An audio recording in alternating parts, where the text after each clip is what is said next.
Topic है वो है verb. Class 10th English grammatical part number first है ये, और पहला ही पार्ट में लेकर आया हूँ आपके लिए वर्ब। वर्ब का मीनिंग होता है क्रिया, क्रिया यानी काम करना।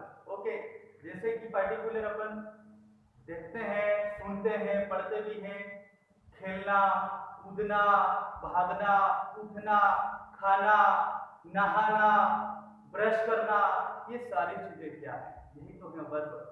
इसी को अपन हिंदी में क्रिया कहते हैं। डेफिनेशन आपके सामने शो हो रही है बोर्ड पर, थोड़ा इसको भी अपन लेकर चलते हैं। रिवाइज कर देता हूं मैं। A verb is a word used for saying something about some person और थिंग। वह शब्द जो किसी व्यक्ति या वस्तु के बारे में कुछ कहता है। ऐसा शब्द जो किसी व्यक्ति या किसी वस्तु के बारे में कुछ कहता है वह वर्ब कहलाती है। एक और जो शब्द है, दूसरे शब्दों में अगर कहें तो इसकी डेफिनेशन और क्या हो सकती है? ऐसा शब्द जो किसी कार्य को करने या होने का बोध हो। ऐसा कोई शब्द जिसमें किसी कार्य को करने या होने का बोध हो, एक वर्ब कहलाता है। कुछ वाक्य है मेरे सामने, मैं उनको लिखता हूं ताकि थोड़ा आपको और अच्छे से समझ में आए वर्ब क्या होती है, वर्ब का सेंटेंस के अंदर क्या महत्व रहता है। एग्जाम्पल आप देखिए, नंबर फर्स्ट, अदिति लाफ्स। इसका ट्रांसलेट करेंगे अदिति। सेकेंड जो एग्जाम्पल मैं ले रहा हूं, the boys are eating food. The boys are eating food. Number third आपके सामने एग्जाम्पल है, Aditya goes to school. Aditya goes to school. तीन सेंटेंस आपके सामने मैंने प्रस्तुत किए हैं। तीनों सेंटेंस में आप देख रहे हैं, फर्स्ट सेंटेंस में यहाँ आपको लाफ दिखा, यहाँ आपको आर दिखा, और यहाँ आपके सामने लिखा हुआ है goes. Okay, laugh, are and goes, ये तीनों क्या है? ये तीनों बच्चों, ये तीनों क्या है? ये तीनों है वर्ब। क्या है? वर्ब, जो सब्जेक्ट को शो कर रही है, सब्जेक्ट की पहचान। अदिति क्या कर रही है? अदिति की पहचान क्या है? अदिति को आइडेंटिफाई करने के लिए क्या लिखा अपन ने? लाफ, अदिति हंसती है। ओके, तो यहाँ अपन ये जो डेफिनेशन है ये प्रूव होती है कि क्रिया जो होती है ये किसी सब्जेक्ट का आइडेंटिफाई होती है, सब्जेक्ट को आइडेंटिफाई करती है कि आखिर वो सब्जेक्ट जो व्यक्ति है उसकी पहचान क्या है। यहाँ अदिति की पहचान है वो हंसती है या हंस रही है, ठीक है। यहाँ पर आदित्य की पहचान क्या है? आदित्य क्या कर रहा है? पर्टिकुलर सब्जेक्ट है यहाँ पर आदित्य की, ये गोस यानी चलता है। आदित्य स्कूल जाता है, यहाँ जाना वर्ब है, आदित्य के साथ में जुड़ी हुई, तो ये सारी क्या है? वर्ब। ओके फ्रेंड्स, आगे चलते हैं। अब थोड़ा अपन वर्ब के जो टाइप्स है, काइंड्स ऑफ वर्ब, उसके बारे में थोड़ी अपन चर्चा करते हैं।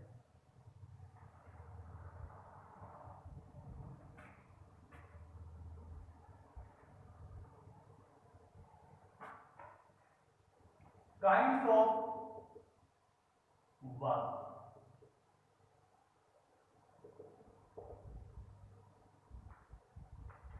दोस्तों, बच्चों, मित्रों, यहाँ पर जो वर्ब है ये दो प्रकार की होती है। देखेंगे आप, two types of verb, transitive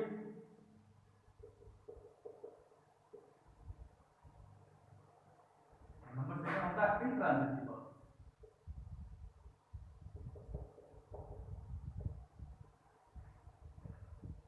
Hindi में अगर बात करें तो ट्रांजिटिव वर्ब्स को बोलते हैं सकर्मक क्रिया,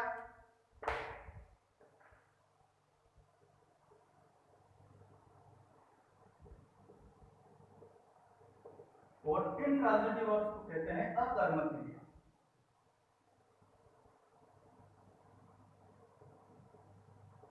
तो यहां आपने क्या देखा कि वर्ब जो होती है, वर्ब यानी क्रिया, खाना पीना, दौड़ना, चलना, उठना, बैठना, सोना, रोना, धोना, ये सभी जो अपन पार्टिकुलर डे में जो भी प्रोसेस करते हैं ये सारी आपकी वर्ब होती है। ओके फ्रेंड्स, तो यहाँ वर्ब को अपन ने देखा।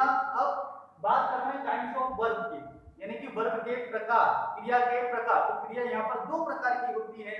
नंबर फर्स्ट है ट्रांजिटिव वर्ब्स, नंबर सेकंड है इंट्रांजिटिव वर्ब्स। जो पहला जो ट्रांजिटिव वर्ब्स है इसको अपन हिंदी में कहेंगे सकर्मक क्रिया, और नंबर सेकंड वाला है आपके सामने इंट्रांजिटिव वर्ब्स, तो इसको अपन कहेंगे अकर्मक क्रिया। पार्टिकुलर अपन दोनों को एक साथ नहीं, एक एक करके थोड़ा अपन समझने का प्रयास करते हैं।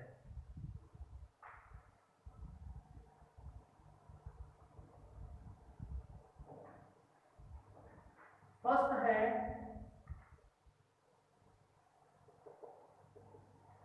Transitive verb. डेफिनेशन इसकी बहुत ही अच्छी है। मैं आपको इसकी डेफिनेशन डायरेक्ट हिंदी में आपको समझाने की कोशिश करूंगा कि ट्रांजिटिव वर्ब्स वो होती है जो हमेशा ऑब्जेक्ट के साथ में ही रहती है। ट्रांजिटिव वर्ब्स यानी कि सकर्मक क्रिया, सकर्मक क्रिया, ये क्रिया, इस क्रिया की विशेषता ही यही है कि यह हमेशा ऑब्जेक्ट के साथ में ही रहती है। किसके साथ में दोस्तों? जी हाँ, ऑब्जेक्ट के साथ। ओके, देखते हैं, यहां लिख देता हूं मैं, यह वर्ब हमेशा ऑब्जेक्ट के साथ में रहती है। थोड़ा सा आपके माइंड में आ रहा होगा कि इस तरह में ऑब्जेक्ट लिखा है, तो मैं आपको समझा दूं ऑब्जेक्ट क्या होता है। ऑब्जेक्ट यानी कोई सी भी पार्टिकुलर वस्तु। कि मेरे पास जो आप मार्कर देख रहे हैं ये भी वस्तु है, शर्ट वस्तु है, वॉच ये भी वस्तु है, और बोर्ड सारी वस्तु है। वस्तु यानी ऑब्जेक्ट। ऑब्जेक्ट को आप वस्तु ही मानकर चलें। ओके, थोड़ा सा अपन इसका एग्जांपल के साथ इसको अपन समझने की कोशिश करेंगे।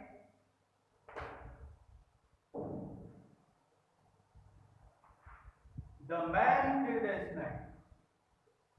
The man killed a snake.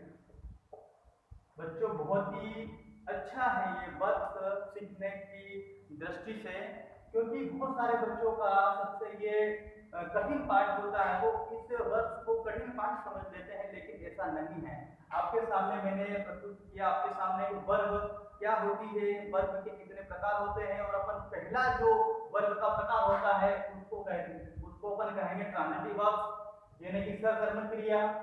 इस वर्ब की पहचान क्या है कि यह वर्ब हमेशा ऑब्जेक्ट के साथ में ही रहती है। ये आपके सामने सेंटेंस है, इसका एग्जांपल दिया मैंने। एग्जांपल नंबर फर्स्ट में आपके सामने मैंने लिखा the man killed a snake. अभी यहाँ अपन सबसे पहले ये देखते हैं द मैन क्या है। जी हाँ दोस्तों, ये सब्जेक्ट है। क्या है? ये सब्जेक्ट है। क्या है? सब्जेक्ट। यहाँ आपने देखा हुआ किल्ड, किल्ड यानी मारना, किल्ड यानी मारना, ठीक है। किल्ड क्या है? ये आपकी वर्ब है। और ये स्नेक क्या है? यानी सांप को मारना, इसको मारना सांप को। तो यहाँ वस्तु, यहाँ कोई विशेष क्या है? यहाँ पर स्नेक है ना, स्नेक को अपन वस्तु, पर्टिकुलर कोई पर्सन अपन इसको अपन मान सकते हैं। तो इसको अपन क्या लिखेंगे? ऑब्जेक्ट। तो इस नॉर्मल से सेंटेंस में आपने देखा तीन चीजें आपके सामने हैं। Number first subject, then number second verb, number third में आपके सामने है ऑब्जेक्ट। जी हाँ दोस्तों, तो ये ट्रांजिटिव वर्ब्स का पहला एग्जांपल मैंने आपके सामने दिया। तो ये सेंटेंस, ये जो वर्ब है इस ऑब्जेक्ट के साथ में है। ये जो वर्ब है किल्ड, ये स्नेक के साथ में है। इसी वजह से ये जो इस सेंटेंस में ये जो वर्ब है, ये कौन सी वर्ब हुई? ये वर्ब हुई ट्रांजिटिव वर्ब। यहां मैं लिखूंगा ट्रांजिटिव वर्ब्स कौन सी है इसमें? किल्ड। ये सेंटेंस कौन सा है? ट्रांजिटिव सेंटेंस, सकर्मक वाक्य है। ठीक है दोस्तों, सेकंड वाला एग्जांपल अपन देखते हैं।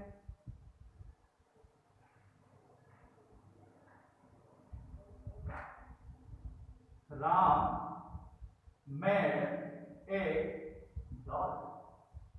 या राम की जगह अपन लिखेंगे Manju. Manju made a doll. Manju गुड़िया बनाती थी। क्या लिखेंगे? मंजू गुड़िया बनाती थी। तो यहां अपन देखेंगे मंजू क्या है? सब्जेक्ट है।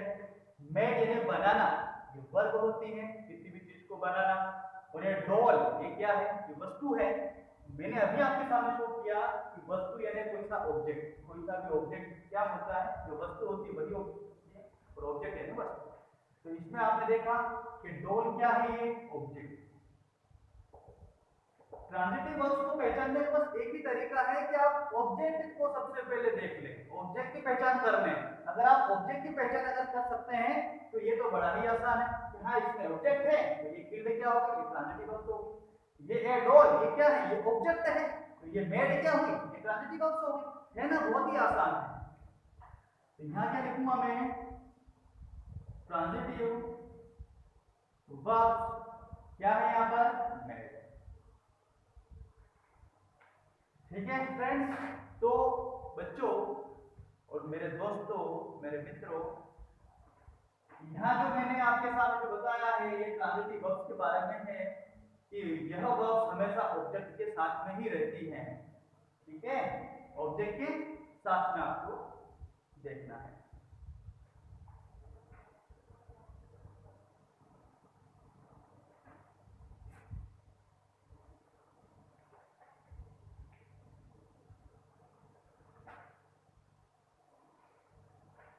इसका नंबर सेकंड वाला जो पार्ट है इनट्रांजिटिव वर्ब्स। इनट्रांजिटिव वर्ब्स, इसको अपन क्या कहेंगे बच्चों? इसको कहेंगे अपन अकर्मक क्रिया। अकर्मक क्रिया। ठीक है, जिनको अगर वो ट्रांजिटिव वर्ब्स के बारे में समझ में आ गया कि ट्रांजिटिव वर्ब्स क्या होती है, तो मैं एक बार और रिवाइज कर देता हूं। ट्रांजिटिव वर्ब्स वह होती है जो हमेशा ऑब्जेक्ट के साथ में रहती है, हमेशा ऑब्जेक्ट के साथ में रहती है। तो ये उसका जस्ट अपोजिट है इनट्रांजिटिव वर्ब्स।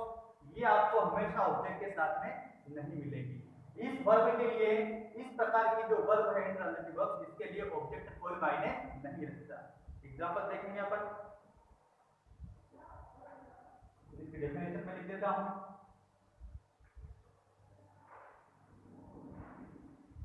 वह वर्ब जो अपना अर्थ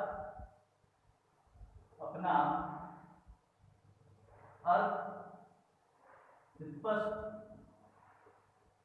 करने के लिए ऑब्जेक्ट नहीं लेता है, वह वर्ब जो अपना अर्थ स्पष्ट करने के लिए ऑब्जेक्ट नहीं लेता है, इनट्रांजिटिव वर्ब कहलाता है। इनट्रांजिटिव वर्ब कहलाता है। मैंने शुद्ध हिंदी में आपके सामने लिखा है, इंग्लिश में थोड़ी सी डेफिनेशन अलग है। इसी को ट्रांसलेट करके वो आपको पीडीएफ फाइल या नोट्स के थ्रू आपको मिल जाएगी। तो इनट्रांजिटिव वर्ब्स क्या है? वह वर्ब जो अपना अर्थ स्पष्ट करने के लिए ऑब्जेक्ट नहीं लेता है। ओके फ्रेंड्स, ऑब्जेक्ट नहीं लेता है। तो ये तो बड़ा ही आसान है, बहुत ही आसान है। इसका एग्जांपल अपन देखेंगे। The man died. Sentence and हो गया। द मैन डाइड, आपने देखा था उसका ट्रांजिटिव वर्ब का नंबर फर्स्ट वाला एग्जांपल आपने देखा होगा।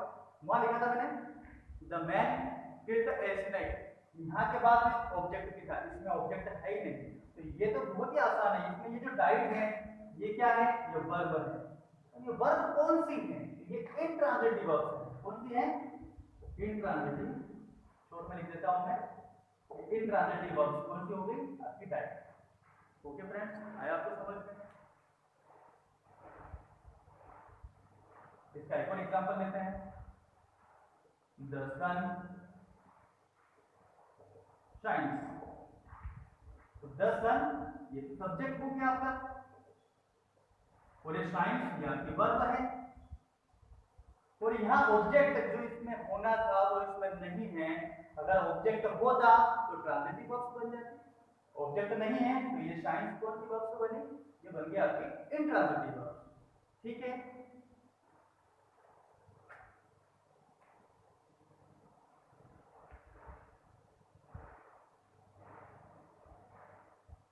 तो ये अपन ने आज वर्ब के बारे में समझा कि वर्ब क्या होती है और ये कितने प्रकार की होती है और इसके एग्जाम्पल क्या क्या हो सकते हैं।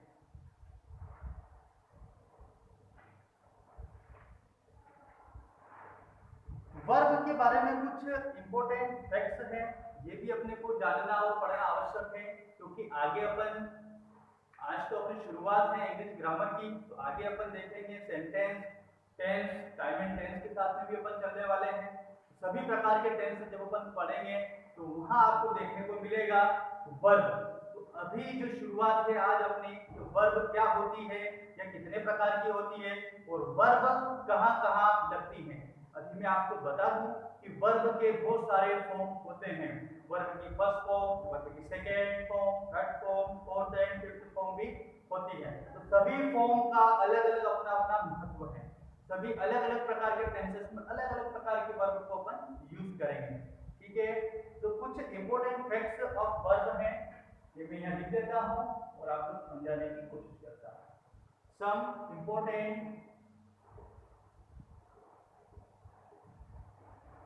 Facts of verb. Some important facts of verb, ये क्या होते हैं? इसमें फ्रेंड्स मैंने स्पेशली बहुत सारे बच्चों की ये दिक्कत होती है कि उन्हें टेंस समझ नहीं आते हैं।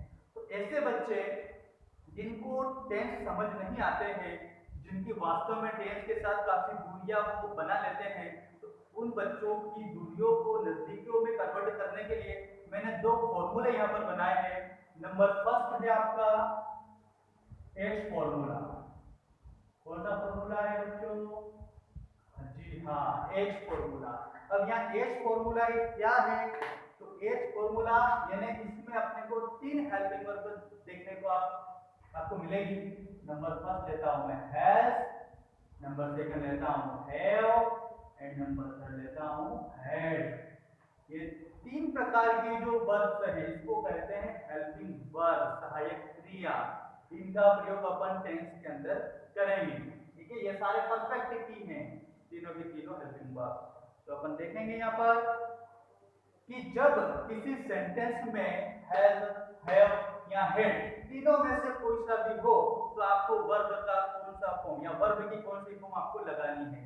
तो बच्चों जब किसी सेंटेंस में हैज, हैव या हैड तीनों में से कुछ भी आपको दिखाई दे, कोई सी भी हेल्पिंग वर्ब आपको दिखाई दे, तो आपको वर्ब की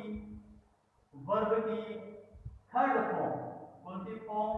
थर्ड, यानी तीसरी फॉर्म आपको लगानी है।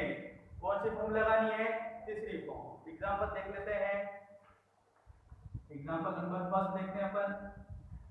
आई have done my work. Second sentence, he has written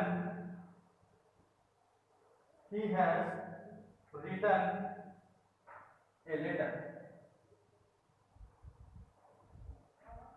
third वाला सेंटेंस आपके सामने प्रस्तुत है। she had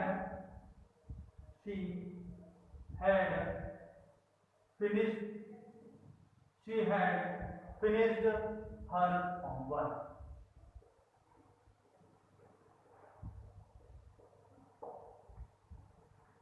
बच्चों, दोस्तों, मैंने आपके सामने तीन एग्जाम्पल लिखे हैं। तीनों में आपको एक विशेष चीज यहाँ पर देखने को मिल रही होगी।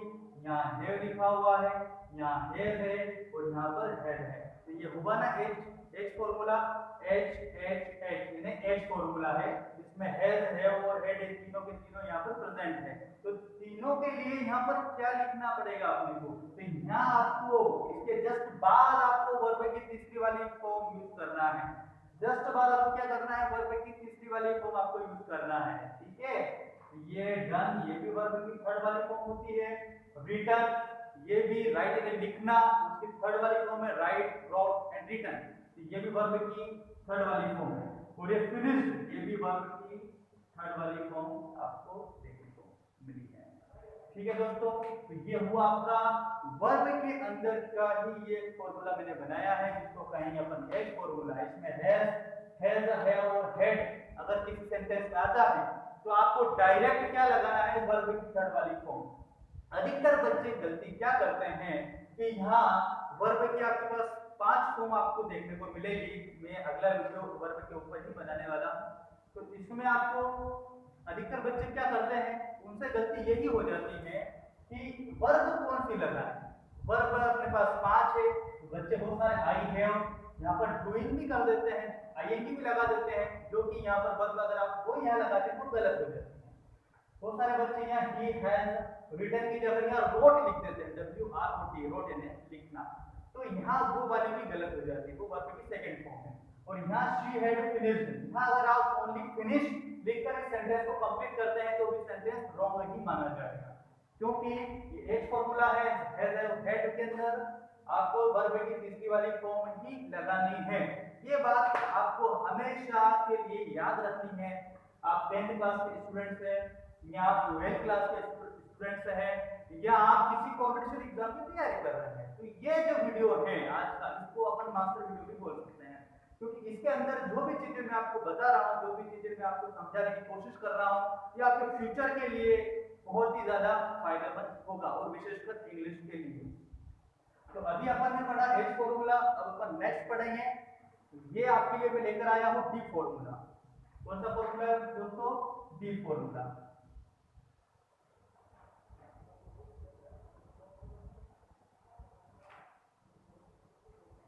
ये फॉर्मूला है आपका डी फॉर्मूला। अब डी यानी क्या, तो इसमें आपको याद रखना है जो डी से शुरू होने वाली जो हेल्पिंग वर्ब्स होती है वो होती है आपकी डज, डू एंड डिड। आपने देखा होगा कि किसी सेंटेंस को जब अपन नेगेटिव बनाते हैं, नकारात्मक अगर अपन जब अपन बनाते हैं तो वहां अपन डज नॉट लगाते हैं, कभी डू नॉट लगाते हैं, कभी डिड नॉट लगाते हैं। उसके बाद में डज नॉट, डू नॉट और डिड नॉट लगाने के बाद आपको वर्ब की कौन सी फॉर्म यहाँ पर लिखना है, तो फ्रेंड्स आपको क्या लिखना है, यहाँ पर आपको वर्ब की फर्स्ट वाली फॉर्म आपको लिखना है। यानी कि खाना, खाना खाना उसको अपन बोलते हैं ईट, तो आपको यहाँ ईटिंग नहीं लिखना है, यहाँ आपको ईट ही लिखना है।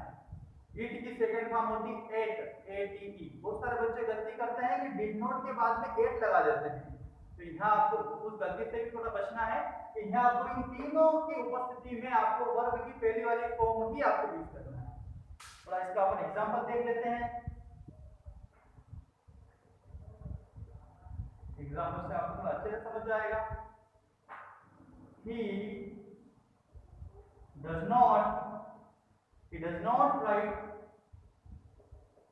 not write to her। Second sentence में लेता हूं I do not go there। Third वाला सेंटेंस में ले रहा हूं he did not come here। he did not come here। बच्चों, मेरे प्यारे दोस्तों, मेरे प्यारे मित्रों, देखेंगे अपन इन तीनों सेंटेंस में आपने नोट किया होगा कि अभी जो मैंने यहाँ लिखा डी फॉर्मूला उसमें डज, डू, डिड है।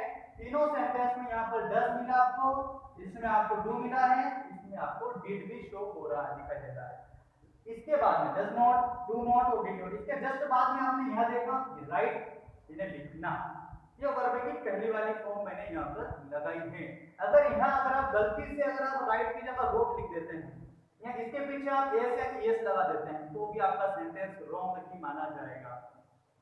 या डू नॉट लगाने के बाद अगर यहाँ आपने गो की जगह एस लगा दिया, गोस कर दिया, या गो की सेकंड वाली फॉर्म आपने वेंट लगा दी, या गो की थर्ड वाली फॉर्म आपने गोन लगा दी, नहीं तो भी सेंटेंस आपका गलत ही माना जाएगा। जैसा कि मैंने यहाँ आपको बताया है डी फॉर्मूला यानी कि डज डू डिड, ये तीनों जब अपन लगाते हैं डज नॉट, ये डू नॉट और ये डिड नॉट, उसके बाद जो आप वर्ब लिखेंगे ये वर्ब की पहली फॉर्म ही यहाँ पर आपको लिखना है, फर्स्ट फॉर्म, बी फर्स्ट। इसको आप ऐसे भी याद रख सकते हैं, be is first, be is first and has third. क्या लिखना है?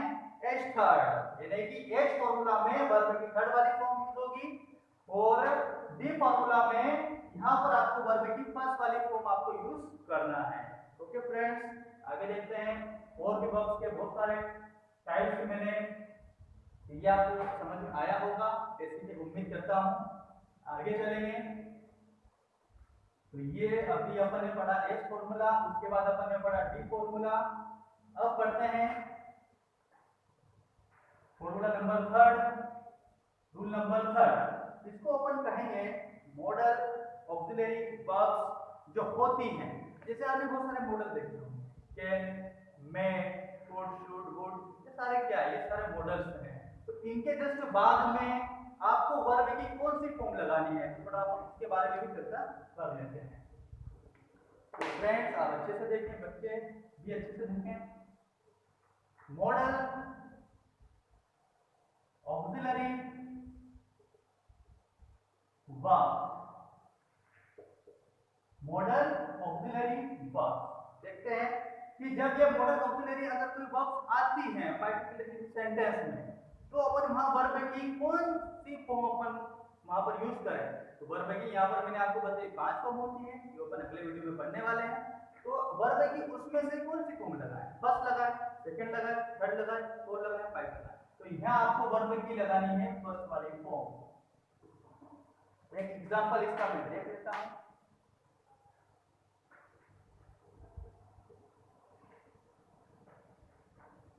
I can do this work। तो फ्रेंड्स यहाँ आपने लिखा कैन, कैन क्या है? मॉडल है, ऑक्सिलरी वर्ब है। इसके लिए क्या लगाना पड़ेगा आपको? डू। ये डू क्या है?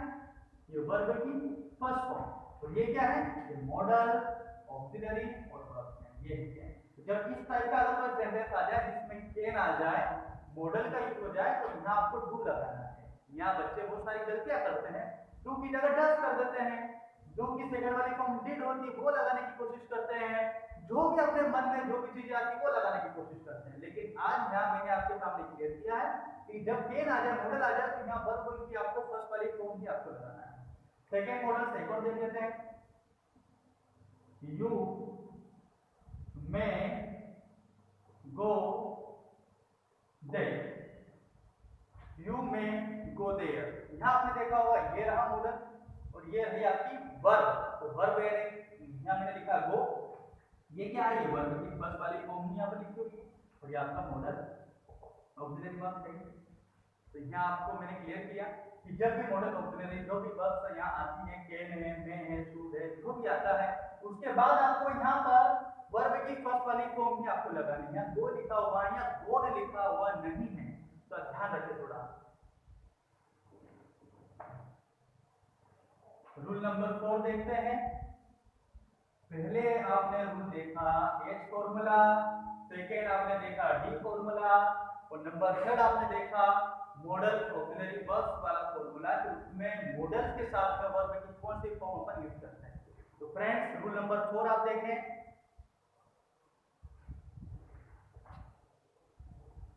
रूल नंबर 4, इसमें कुछ नहीं है, ये बहुत ही इजी है कॉन्सेप्ट। इसमें आपको वर्ब का जो मीनिंग है, वर्ब का मीनिंग यानी वर्ब का अर्थ, वो आपको अच्छे से याद होना जरूरी है।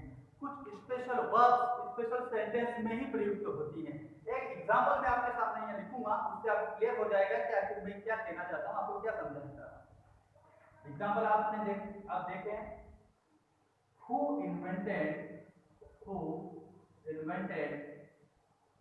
invented the telescope, question. और एक और एग्जांपल देख लेते हैं अपन, सेम यही एग्जांपल अगर अपन देखें तो मैं अगर इसमें ये जो वर्ब है इसको चेंज करके डिस्कवर्ड लिख देता हूं यहां पर, हु डिस्कवर्ड द टेलीस्कोप। तो यहाँ दोनों सेंटेंस लगभग तो सेम है, दोनों का अर्थ लगभग तो सेम है, लेकिन वर्ब आपने दोनों में अलग अलग लगाई है। वो दोनों जगह सेम, द भी है, टेलीस्कोप भी। यहाँ इन्वेंटेड आप लिखे हैं, डिस्कवर्ड लिखा। तो बच्चों यहाँ जो सेंटेंस, एक सेंटेंस यहाँ रॉन्ग है और एक सेंटेंस यहाँ पर राइट है। क्यों है? क्योंकि एक में आपने इन्वेंटेड वर्ब लगाई, एक सेंटेंस में आपने लगाई डिस्कवर्ड वर्ब। तो बच्चों यहाँ पर आपका, मैं पहले दोनों का मीनिंग लिख देता हूं कि इन्वेंटेड का मतलब क्या होता है। तो इन्वेंटेड का मतलब होता है आविष्कार करना, आविष्कार करना यानी बनाना, कोई नई चीज बनाना, हाथों से बनाना, उसको कहेंगे आविष्कार करना। अब फ्रेंड यहाँ एक लिखा हुआ है डिस्कवर्ड, डिस्कवर्ड। तो डिस्कवर्ड का मतलब होता है खोज करना, खोज करना, खोज करना। तो ये जो टेलीस्कोप है, जो टेलीस्कोप जो होता है उसकी खोज नहीं हुई, उसका आविष्कार हुआ, उसको बनाया गया, उसको ढूंढा नहीं गया। खोज करना यानी ढूंढना होता है। तो यहाँ जो सेंटेंस है आपका फर्स्ट वाला ये राइट है और सेकेंड वाला रॉन्ग है। ऐसा क्यों हुआ? क्योंकि इन दोनों वर्ड्स का जो मीनिंग है, जो अर्थ है, वो अलग अलग है। इन्वेंटेड का अर्थ होता है आविष्कार करना और डिस्कवर्ड का मतलब होता है खोज करना। तो ऐसे बहुत सारे सेंटेंस में आपको ऐसे इस प्रकार की वर्ड्स आपको देखने को मिलेगी और वहां आपको चूज करना होगा कि किस सेंटेंस में कौन सी वर्ब सही है और कौन से सेंटेंस में वर्ब सही है। थोड़ा आपको इस प्रकार की चीजों से भी, इस प्रकार की चीजों का भी ध्यान रखना पड़ेगा।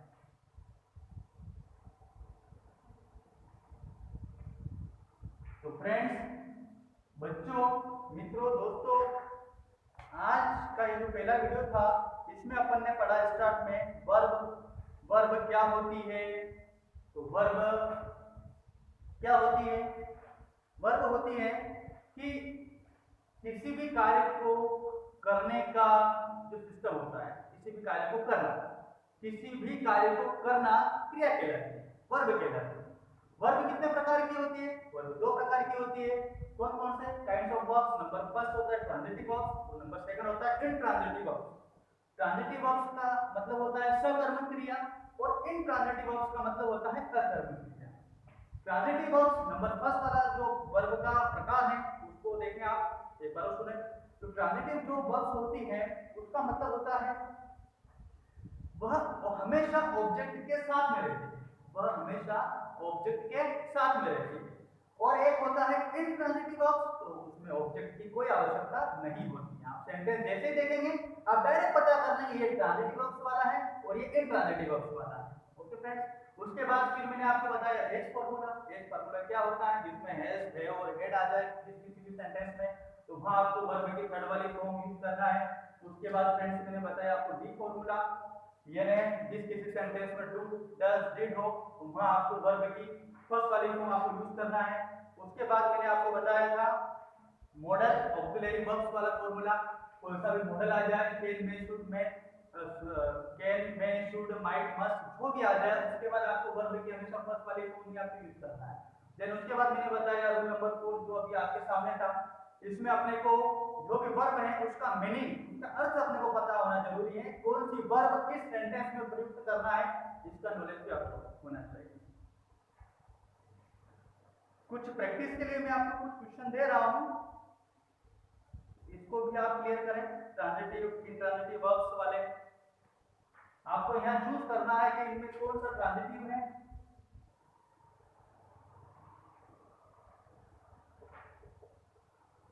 ट्रांजिटिव है या इंट्रांजिटिव, दोनों में से आपको एक बताना है। नंबर फर्स्ट सेंटेंस है Aditya broke the slate. Second sentence है आपके सामने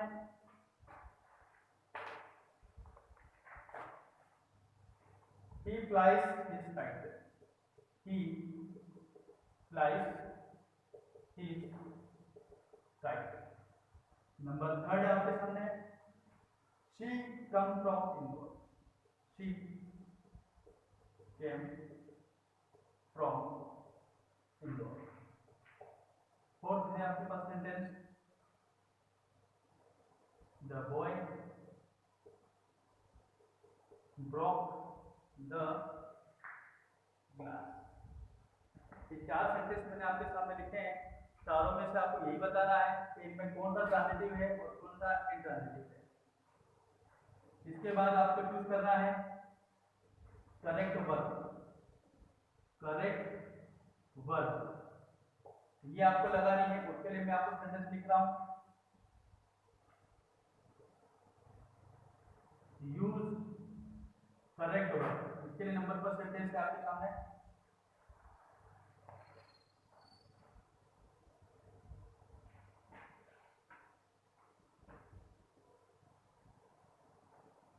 आई हैव ए वाटर। तो यहां मैंने आपके सामने लिखा ड्रिंक। यहाँ आपको ड्रिंक की जो करेक्ट फॉर्म है वो आपको यहाँ पर भरना है।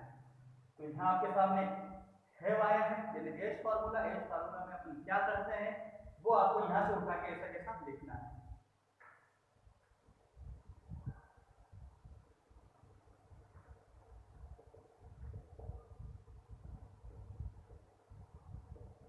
नंबर सेकंड में लिखा आपके सामने we do not fill in the blanks there.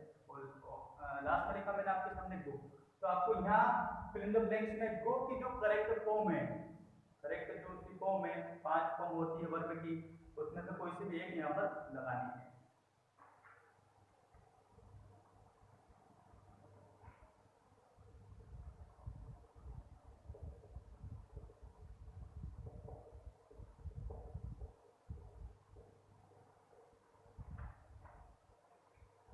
ये मॉडल ऑक्सिलरी वर्ब्स वाला मैंने आपके सामने लिखा है, इसमें में आया है। इसमें आपको कम की जो करेक्ट फॉर्म है वो आपको यहाँ पर यूज करना है। अच्छे से नोट करें आप। इन चारों सेंटेंस में आपको बताना है कौन सा ट्रांजिटिव वर्ब्स है और किसमें इनट्रांजिटिव वर्ब्स है। तो ये थोड़ा आपको ध्यान रखना है। और इसमें ये 3 एग्जांपल मैंने और लिखे हैं, इसमें आपको करेक्ट वर्ब बतानी है। इसमें करेक्ट वर्ब आपको फिल करना है। यहाँ ड्रिंक है तो यहाँ ड्रिंक की कौन सी फॉर्म आएगी, गो है तो यहाँ गो की कौन सी फॉर्म आएगी, यहाँ कम है तो यहाँ पर कम की कौन सी फॉर्म आएगी। Okay friends.